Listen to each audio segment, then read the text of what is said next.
Hello, everyone, and welcome to another episode of the Heart Centered Life podcast. If you're new to the show, this is a show dedicated to all things related to living and leading from the heart, where our intellect, emotions, and intuition align. I used to think that heart centered living focused exclusively on the emotions and our emotional and moral responses to our environment, where we tend to quiet our mind and ignore our intuitive responses. But after a lot more research in the field of neuroscience and cognitive science, I would argue today that heart centered living is an ongoing process where we make decisions day by day that allow our hearts, intellect, and intuition to align. If this idea resonates with you, please subscribe to the podcast on iTunes, Stitcher, or tune in to us on Spreaker. We are also on Google Play, and you can also connect with us through my website, www.elinaboyd.com. In this episode, I talked to Tom Matzen, and you'll hear more about him and his experiences in a little bit in the episode itself. The topic of our conversation today is how to do good and make money at the same time. This is such an interesting topic because, as Tom makes clear, paying attention to our emotional center and wanting to do good in the world, creating a legacy, making a social impact, and making money in that process, which is what our intellect would be telling us to do in order to survive in the world, are not necessarily mutually exclusive activities. They can both be aligned to create a wonderful synergy where our businesses can create social impact and do good in the world and make profits at the same time, which can then be put back into the company in order to reinvest in products and deliver great products to the consumer. I hope you enjoyed the conversation as much as I did. And as a side note, we actually recorded this interview during the COVID-19 pandemic when shelter in place orders were imposed, and my 5-year-old daughter Juliet kept interrupting the interview. She's the one you're going to hear squealing in the background, but other than that, the interview went well. So without much ado, here is Tom Matzen and me, and of course Juliet in the background. Okay, let's start the show with this catchy tune.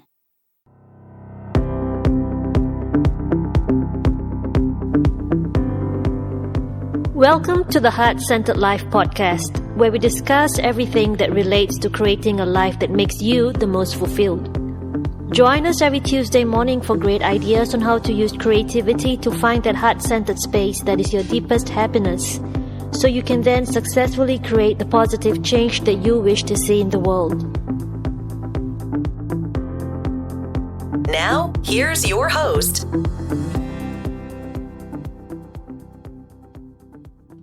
Hello, everyone, and welcome to another episode of the Heart Centered Life podcast. Again, we are really excited to have a great speaker here on the podcast with us, Tom Matzen. And Tom has a really awesome background. He is the chief movement maker of the Entrepreneur Empowerment Institute. He's lost and made over and over again millions of dollars.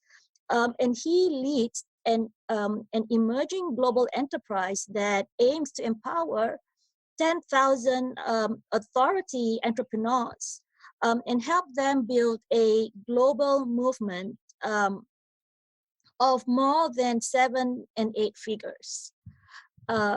So welcome, Tom. It's great to have you here. And you're going to talk to us about how to do good and make money at the same time.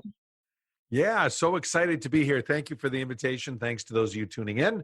I like to say both of you tuning in, because you never know in podcast world, could be 2 or 2,000 at any given moment. But super excited. It's my favorite topic. I talk about all sorts of things, but doing good and making money at the same time is my most favorite topic. So I'm super excited to talk about that today. Yeah. So can you tell us a little bit? I come from the law background, and a lot of my listeners are, of course, my former students who are in the law. And so there is a lot of recent talk about the benefit corporation and the B-corp, where one of their mission, besides maximizing shareholder profits, is to create social impact. So Yeah, absolutely. Sorry, go ahead. yeah, so how do you see that, from your perspective, the B Corp and the benefit corporation? I think the movement towards that is awesome, but I do think it's an excuse for entrepreneurs. And let me tell you why. You don't need a special structure to do good and make money at the same time. So I like it. There's about 20, 23 states, I think, now that allow that in the US. And some in Britain, there's some structures that encourage that. It's great to see. And I'm glad that there's structural movement happening so that you're legally not bound for shareholder profit. Mm-hmm. Love that part of it.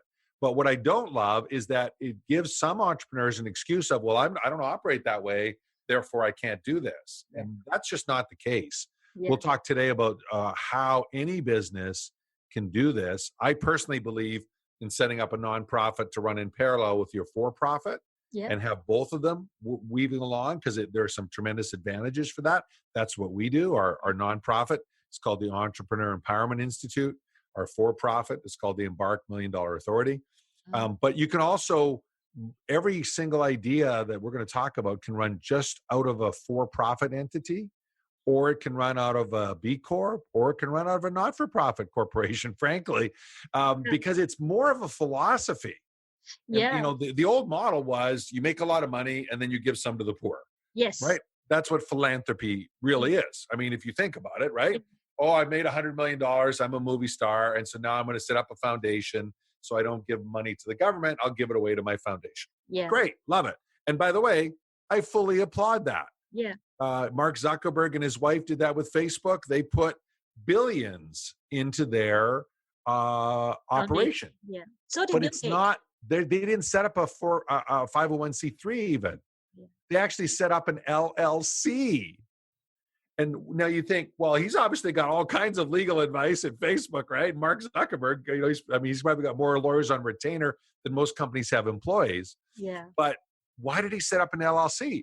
Really simple. A for-profit entity can do so much more, and they're not restricted by some of the rules of a not-for-profit or a B Corp. And so I think the idea is what matters. The idea is, if you can build your business so you're doing good and making money at the same time, then the world is better, your clients are better, your team is better, and you're better. And that's the triple win that I look for, is that you want to have as many stakeholders benefiting from the process as possible. Yeah. Does that make sense from a macro level? Yes, it does. Totally. And so not only do you benefit individually, your company benefits, the people you work with benefits, your employee benefits, but also society benefits in the long run as well. So absolutely. And in fact, we were talking about this in our pre-interview. The actual corporation evidently goes all the way back to England, and the king and the seal that you would get. You would only get the seal if you could prove you were doing good in the community, separate from selling your products and services. So it was kind of like a higher level of a corporation. Yeah. And, I don't mean to besmirch your profession, but most people in your profession use incorporation to avoid responsibility. Yeah. Oh, you should incorporate. You should hide from liability, protect yourself from liability. I'm like, well, wait a second. That's completely mixed up. Yeah. Right? It started from, this was a higher calling. Mm-hmm. And I think that's where it's going. And I think that's where it's going to head. And I think right now there's a window. And that window might be 3 years, might be 10 years. I do think this crazy virus situation is going to speed it up. Yeah. But the window is, if you do good and make money at the same time, you'll be rewarded in the marketplace. I love that. And then the market will shift, and it'll be like paying people fair wage in the dirty 30s. Mm-hmm. At some point, and I wasn't around then, but looking at the history books, at some point, you weren't applauded for paying people fair wages. You were punished if you didn't. Yeah. And it switched to where the news coverage was the bad company. Yeah. Not the good company. Yeah. And I think that's what's going to happen here. Right now, you get rewarded for doing good and making money at the same time. So you literally can make more money the more good you do, which is awesome. And at some point, it'll become the norm, I hope. At least that's my vision.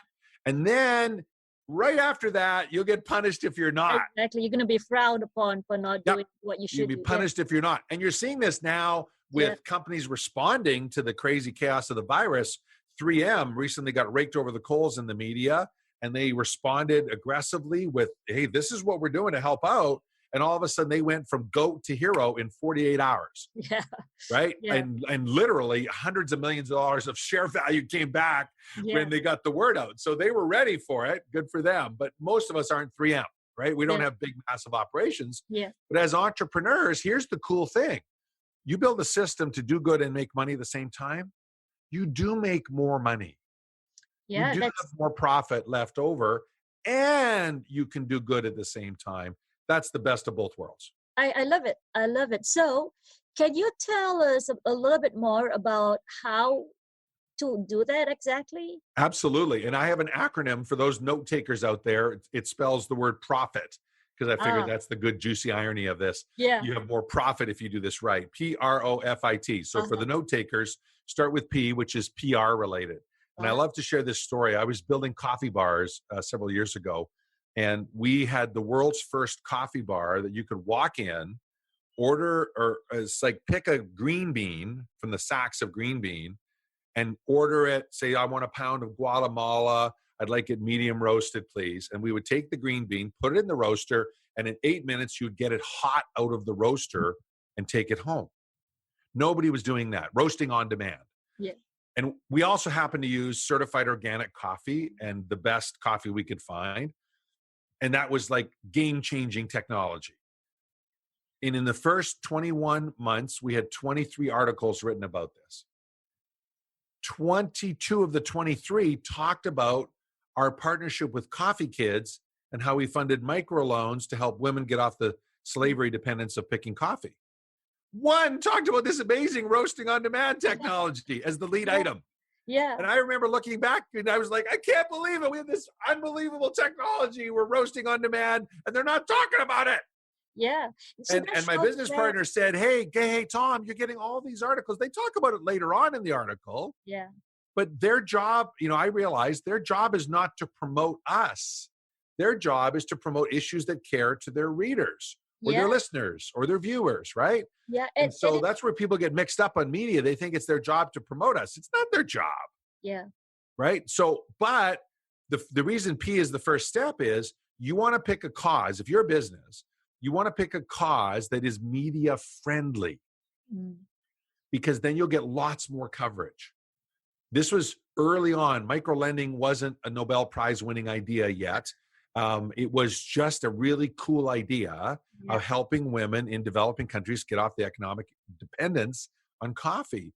And so the media would hear about it and they loved it, and they would write about it, and they would interview us, and we'd get lots of coverage. And that led to lots of people buying our franchise and opening up more locations. But it wasn't like a direct line. It was a step, then step, then step line. Yeah. And when I look back later, I realized, look at that. It was actually really, really good for us, even though I was frustrated that they weren't talking about this cool roasting idea. So the first one's P is PR related. Pick a cause that the media cares about, not you, not your staff so much, but the media. Does that make sense? It does. It does. Totally. Okay. So then R is related. You want to also pick a cause that's related to the business you're in. Not so related that it's considered self-serving, though. Yeah. So that's a fine line. It needs to be related somehow, but not like perfectly related. My favorite example, we were building an indoor golf training center, the sport of golf. And First Tee was being launched at the time, which teaches young kids how to play golf and have lots of cool moral values. And everyone said, well, you should pick First Tee. You should pick First Tee. And I'm like, well, it promotes people learning golf. We can support First Tee, but not as our cause. That's self-serving. We're growing our own industry. That's self-serving. So we supported First Tee, but they weren't our cause. Yeah. Instead, we found this cool group called Right to Play. Right to Play was founded by Olympic athletes that wanted to give back from their winnings of winning gold medals and silver medals and stuff, where they would always, they get compensated. Most countries pay the athletes money if they get a medal.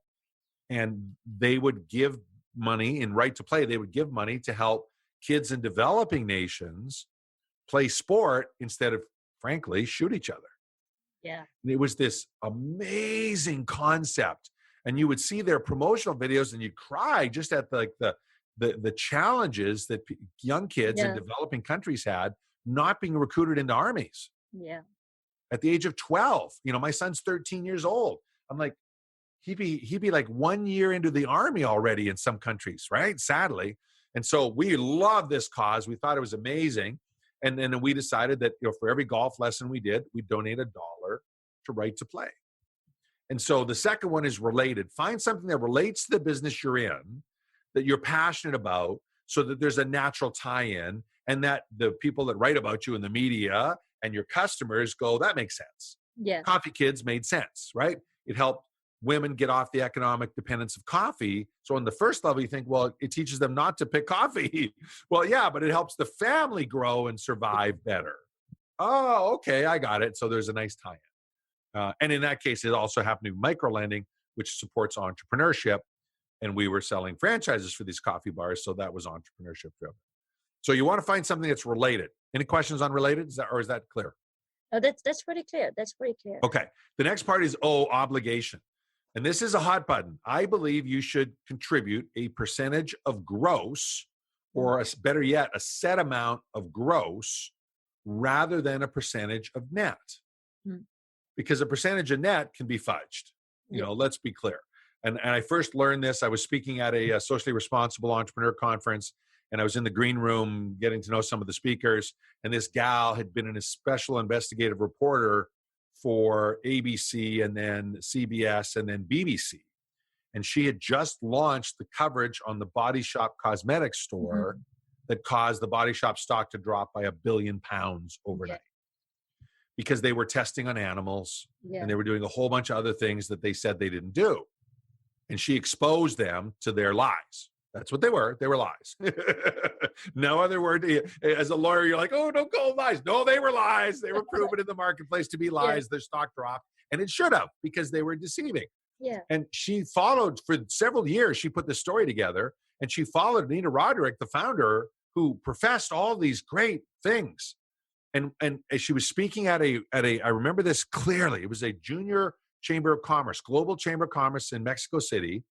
And Anita had just spoken. At that time, Tiananmen Square had been happening. And there was a bunch of coverage of companies saying, don't do business with China. Don't do business with China. You're supporting the military dictatorship, right? And we're all like, yeah, don't do business with China. They're terrible. And then Anita came off the stage, and I heard the recording. This person had the recorder on and said, Anita, you said don't do business with China. You buy all your baskets from China. Oh my goodness. And in the microphone, here's what she said. Do what I say, not what I do. And walked away. Well, that's BS. Yeah. That is BS. That is absolute BS. It is greenwashing, they call that today. Right? And so here is what I learned. Body Shop donated 20% of net to their causes. Yeah. Well, let me grab some American money here. There's a $20 bill. That's more than what they donated in a year at the time. Because they were growing so fast, all their money was being turned back into growth, which means they were depreciating using depreciation and all normal tax strategies, and they had no net. So they didn't donate $1, but on all their marketing, 20% of net donated to causes. And there wasn't a single dollar being donated. Yeah. So when I learned that story, I vowed I would never play the net game. Okay. It would unless it's 100% of net, because then there's no confusion, right? Yeah. Right. So 100% of net, that's okay. But better yet, for a lot of projects, be clear. If you're a business and you're thinking of doing this and finding a great cause, pick a dollar amount and set it. Like the example I gave earlier about the golf lessons. Yeah. Golf lessons were $30 to $40, depending on the package you bought. $1 from every lesson went to Right to Play. Coffee Kids, it was 50 cents from every pound of coffee that we sold or spilt or roasted or give away. 50 cents from every pound. It was totally clear. There was no confusion. There was no game playing. It was auditable. We could open up our books to the media if they ever asked. But because we were clear, they never asked. They didn't need to ask because it was clear, right? And, whether we were a small business or a larger operation, it didn't matter. We were clear how much per transaction. So now when we get new clients that come in our Game Changer program, the paid ones, we donate $100 to Kiva and fund microloans. And, they're paying anywhere from $1,250 to $3,750. It depends on the program that they're coming in on, sometimes even more. But $100 goes to Kiva each time. That's good. And so you don't have to have a huge, large amount of your gross going to a cause, but you do want to set the number and be clear. So that's always obligation. Yeah. Make it transparent, make it clear, and ideally make it either a percentage of gross or a set amount of gross. Yeah. And it's so much more honorable. Does that make sense? Yeah. And that establishes commitment as well, correct? Absolutely. Absolutely. Yeah. Because then you're saying that's what you're planning, that's what you're setting aside. And by the way, back to the people that are skeptical about they can do good and make money. If a coffee shop wasn't roasting, they would typically do this and donate a nickel from every cup of coffee that they sold. And I would get them to raise their prices a dime. Yeah. So, well, what do you mean? So, yeah, they would announce this program. They would raise their prices 10 cents a cup, every size they had on their menu, and they would donate a nickel to coffee kids. And sales went up. Yeah. Sales went up. More people bought more coffees because of the Coffee Kid partnership. Yeah. And so you can literally, in a micro sense, make more money and do good at the exact same time. Yeah. The Stanford University does detailed consumer research. Every 2 years, they study 10,000 consumers. And one of the questions they've been asking for more than a decade now is, all things being equal, if a company was perceived to be environmentally and socially responsible, would you do business with them ahead of the other companies? And the latest data was 93% said yes. Yeah. It started as 45%. I started doing this when it was 63%. Now it's above 90%. Yeah. In other words, it's a massive competitive advantage for you if you're perceived to be environmentally or socially responsible. Yeah. So is it true that some consumers, they buy in not for the product, but for the value of the company? Totally. Tom Shoes is my favorite example. Yeah. I talk to entrepreneurs all the time. What's Tom Shoes famous for? And they say, someone says, oh, you buy a pair, they give a pair to someone in need. And I have never had anyone, thousands and thousands of entrepreneurs, I've asked that question. What are they famous for? Great shoes. No one says that. No one says that. I don't know if they're good shoes or bad shoes. What I do know is no one says great shoes. They say, buy a pair, give a pair. Mm-hmm. And so that's a perfect example to me, because I've talked to people that have actually owned their shoes and said, how are they? Oh, they're pretty good. But they're not raving about their shoes. Yeah. They are raving about Tom Shoes and buying shoes to support kids, though. Yeah. And I think that's just awesome. So that's obligation. You get really clear on that. The next one, the next letter is F, which is fun. Yeah. And this is really important. You need to pick a cause that's fun for you, fun for your team, fun for your vendors, fun for your clients. It's basically fun. And the first example, I'm going to give two examples, a good and bad. The bad example, unfortunately, and actually I just saw a stat, it's up 41% since this virus craziness hit, battered women's shelters. How sad is that, Alina? 41% more demand. Well, that's not a surprise if you think about it. We're stressed like crazy. Yeah. We're captive at home, and the money pressures are higher than ever. So whatever friction there is, there's going to be more. Yeah.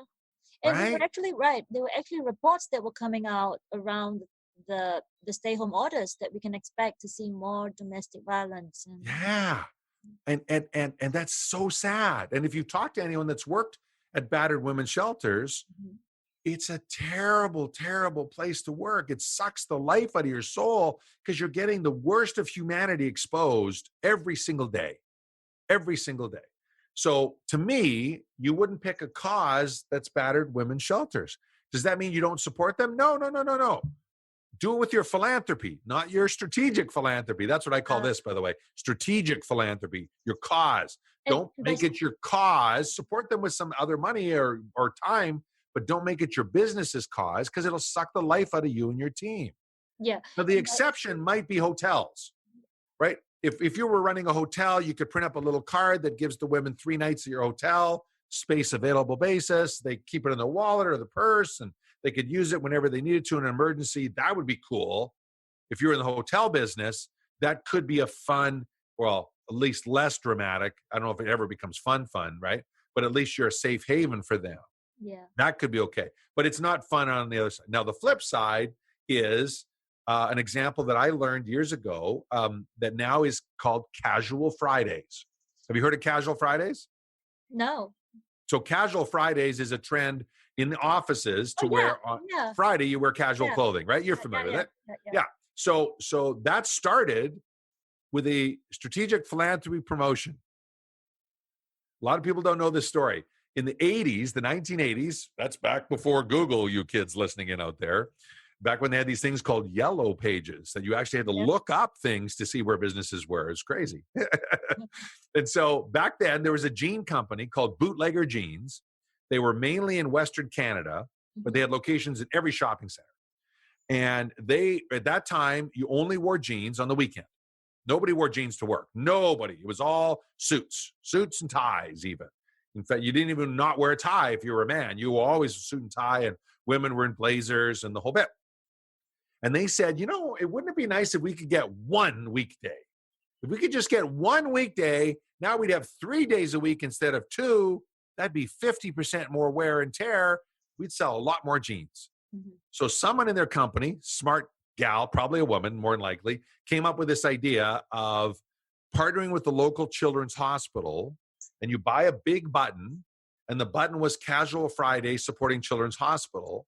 And if you bought the button and all the money went to the Children's Hospital, you could wear the button and wear jeans on Friday.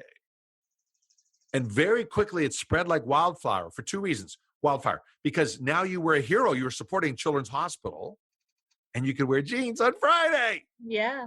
And it spread across Western Canada. It was the number one promotion this jean company had in its history of operations.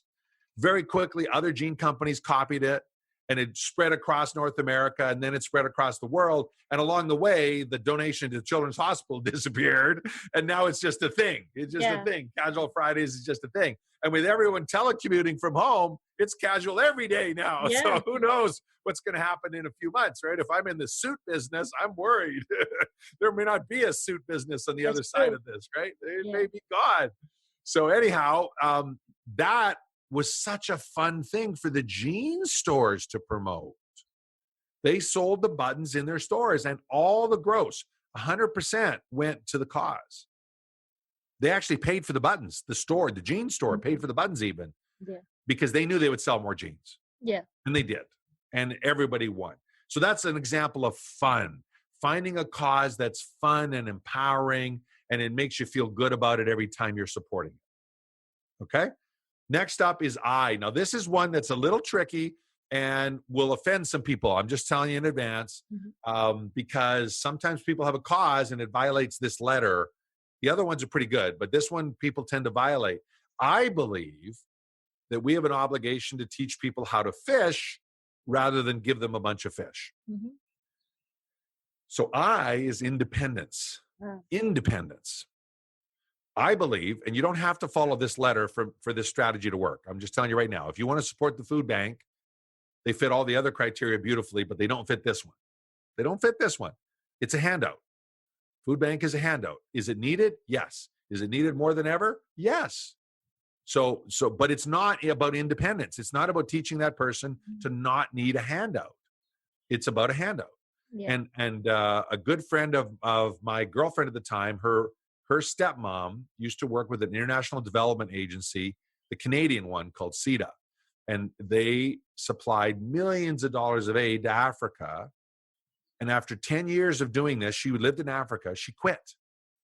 She said, I'm not doing this anymore, and came back to Canada.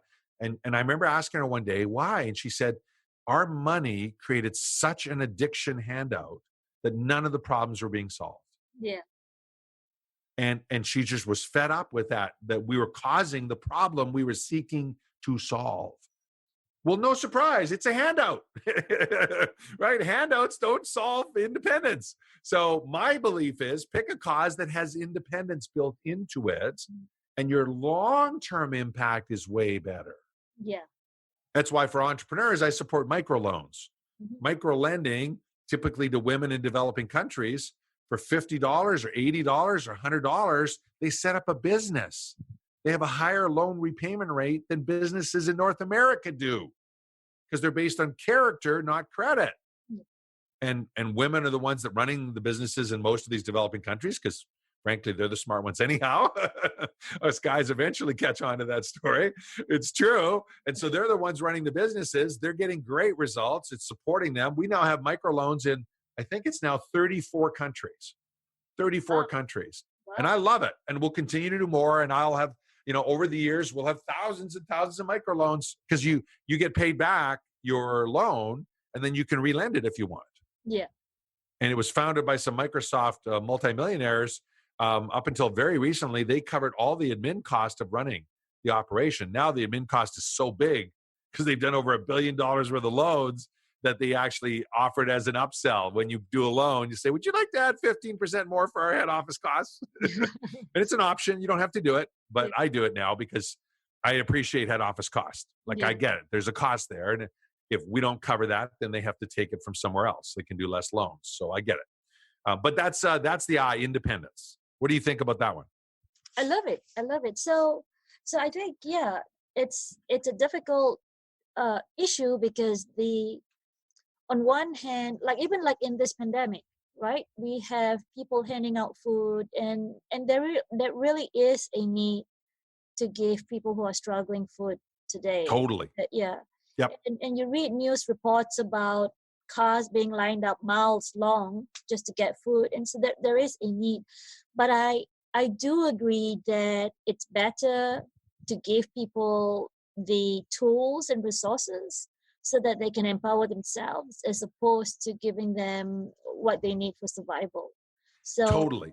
Yeah. And then, a good example is the massive bailouts that are happening now. Yeah. Typically have two parts. Yeah. They have short-term money that's like a grant and get you going. Yeah. Which I get it. I totally get it. But then they also have loans, typically through the SBA or through other financing instruments. And they're long-term, low-interest loans. Yeah. And also, if you keep... That's going to save us. That's going to save us. The other stuff will get us through the crisis. Yeah. But this other stuff is what's going to save us. Yeah. And there's also the loans that ensure that businesses stay in business and keep employing people. Yes. Yes. In fact, those loans, you have to keep the people employed to get them. Exactly. Right. And there's I think, a kind of forgiveness if you keep people employed, that at the end of a certain duration, the loan is forgiven. Yeah. And that's an independence mindset as well. Even though it ends up being a grant, if you follow the process, what a lot of people don't realize is most of those loans aren't covering all the wages. Yeah. They're just subsidizing some of the wage cost. So the business is still taking the hit. Yeah. They're still taking the hit big time. And most businesses want to. Most businesses want to help out.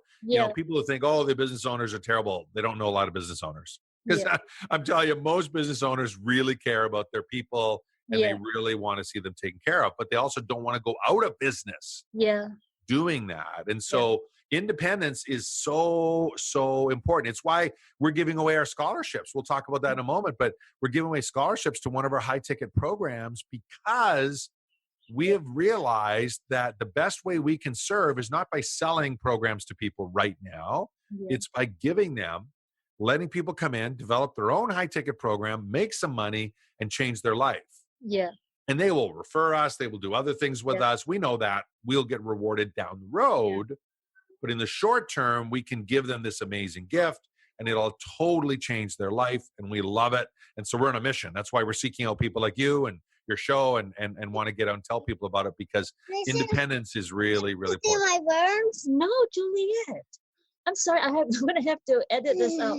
She wants to show you the worms, but no, Juliet. No. I'm afraid of worms. Yeah, good. Juliet, Good. Juliet, will you put it down? I had this conversation with you. Give me 1 minute, Tom. I had this conversation with you. Now, go back there. I got the bed. Can you put them down? I'm sorry, Tom. That's all right. She's fascinated with worms, and they give me the heebie-jeebies. Yep. And so they should. Yeah. Even when I fished with worms, I had such a tough time putting them on the hooks without getting all freaked out. Actually, and she's trying to fish with them, and Yeah. Oh, yeah. and yeah. Anyway, I'm sorry. All right, no problem at all. I will edit that part out. Yeah. Well, and the last part in our formula of PROFIT is T, and it's quite simple. It's time. And my belief is you find a cause, you stick with it, and then you stick with it long term so you can make a big difference. Yeah. And for a lot of entrepreneurs, that means, frankly, picking a smaller cause and helping them grow. Yeah. Right. You can pick a large cause, but if you're contributing to United Way, right, how can you stick out? I mean, $1 million even to United Way is nothing in their bucket. Yeah. Right, let alone $5,000. So if you're going to pick a big organization, go to them and create a program within theirs. I know people that use Junior Achievement because they love their organization and they come up with their own special program inside a local chapter of Junior Achievement. I'm sorry, Tom. I That's okay. She I obviously knows it gets a reaction from Mom, which is why she does it, which is kind of sad, but it is what it is, right? Sorry, Tom. I'm so sorry. So sorry. That's okay. No problem at all. Didn't expect to have you see me disciplined. That's okay. My first wife was a parenting expert. I saw lots of it. Trust me.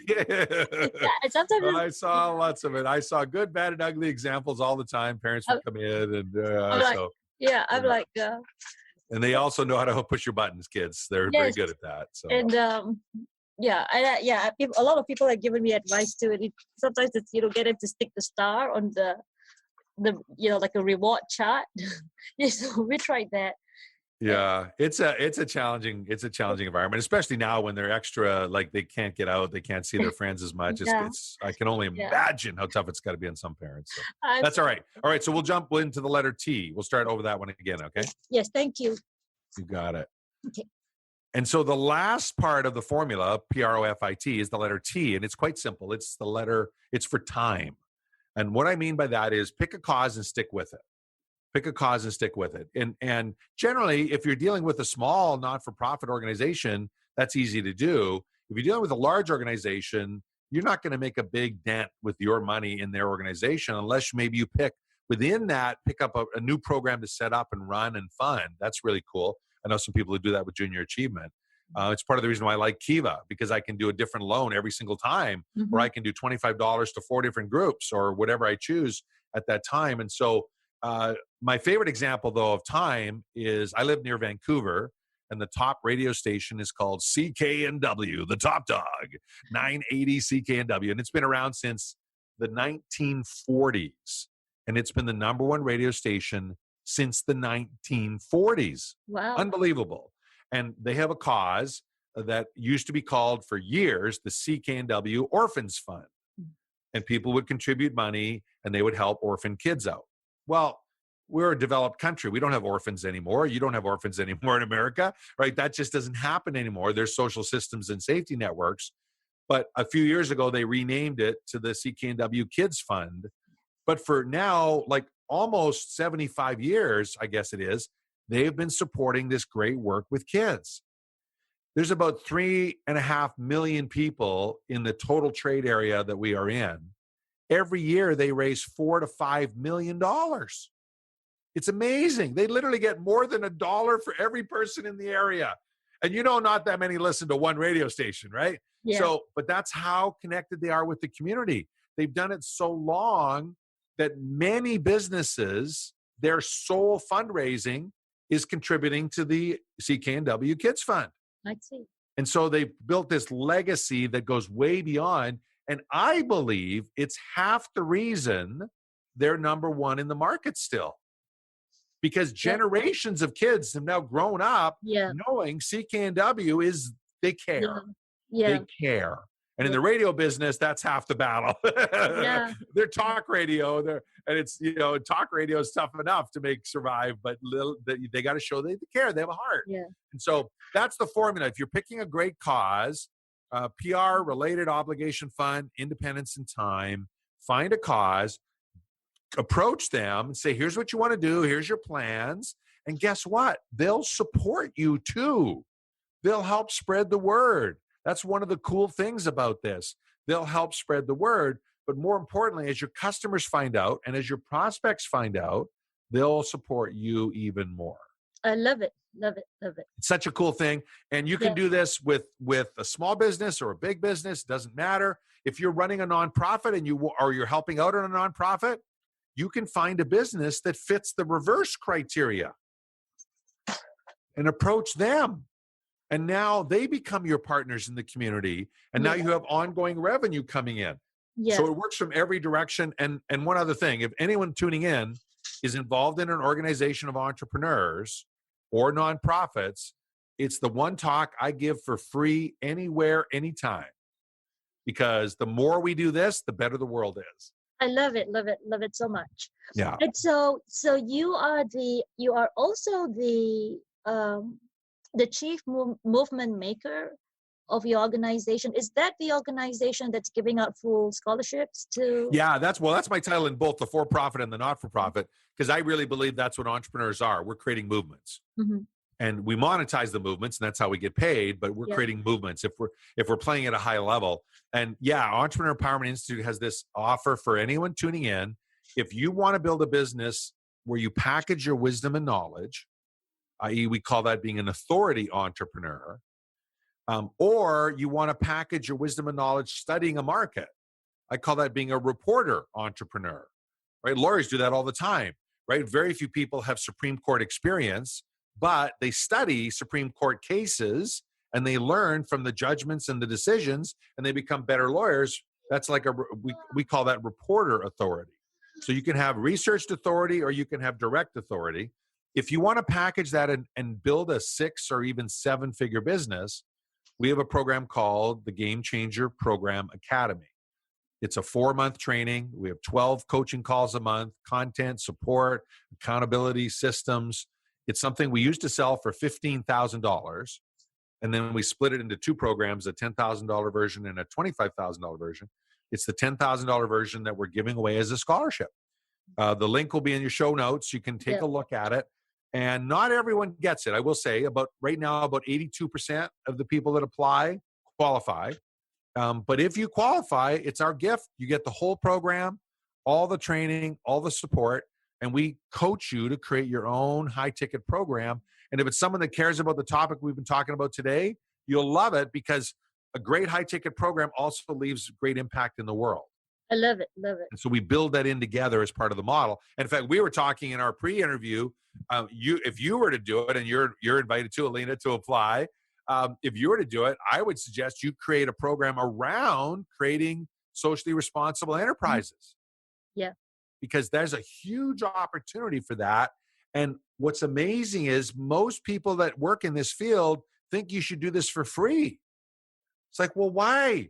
Socially responsible businesses have more impact in the world. Why should that be valued less than some guy selling electronic war games or something? Like, why should that be valued so high in the marketplace and doing good in the world be valued low? No. It's the other way around. You should be paid. One of my heroes is the guy that founded Whole Foods. Yeah. John, an amazing guy. He's a multi-billionaire, and so he should.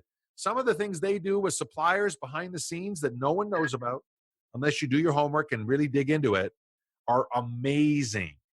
They are doing things to transform the way we use chemicals and pesticides in the world. That's so amazing behind the scenes because he had this vision. And yes, he's compensated for it. He's made a lot of money for it, and so he should. And, yes, every time we go to Whole Foods, we go, I can't believe it's that expensive. Right? Yeah. But, there's a price to be paid for changing the world sometimes. And we still buy, right? Not everyone, but some of us do. So I'm a huge fan of that. And I will encourage you, if you're listening in, to check out the link in the show notes and apply for your own scholarship. We'd love to support you if we can. Sorry, John. That's all right.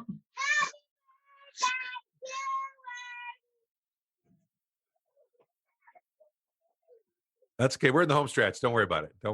We're good.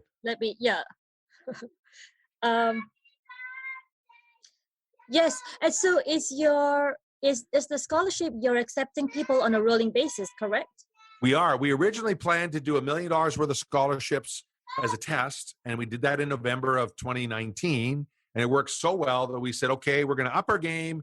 And for the whole year, we're going to give away 10 million in scholarships. And then coronavirus hit. Yeah. And we went, you know what? That's not a good enough game. So now we've actually just decided to raise that to 100 million in scholarships. That's 10,000 entrepreneurs this year. So as long as that link is still live, you're eligible to apply if you're listening in. And if you've got friends, invite them in, because we think that's one of the ways we can change the world. We can make it a better place, is by helping people build businesses that generate real income and real impact and guarantee results for their clients all at the same time. And we've got lots of training on that that's free out there in the marketplace if people need to learn more, because we haven't really talked about that much today. We just talked about our philosophy of doing strategic philanthropy. But it's if packaging your wisdom and knowledge and selling it to the world, I'm talking about a perfect time with this virus stuff, right? We're busier than ever. Our master classes have more people attending them than ever before. And part of the reason is people are realizing, gosh, it'd be kind of nice not to have to commute. Yeah. It'd be kind of nice not to have to go into my job. Yes, I can telework. Oh, I never knew I could, but I can. But it'd be nice not to have to. And so we're actually, our business is booming right now in the middle of this craziness. I don't like to see people hurting, but I think there's an opportunity for entrepreneurs to step up and add more value in the marketplace.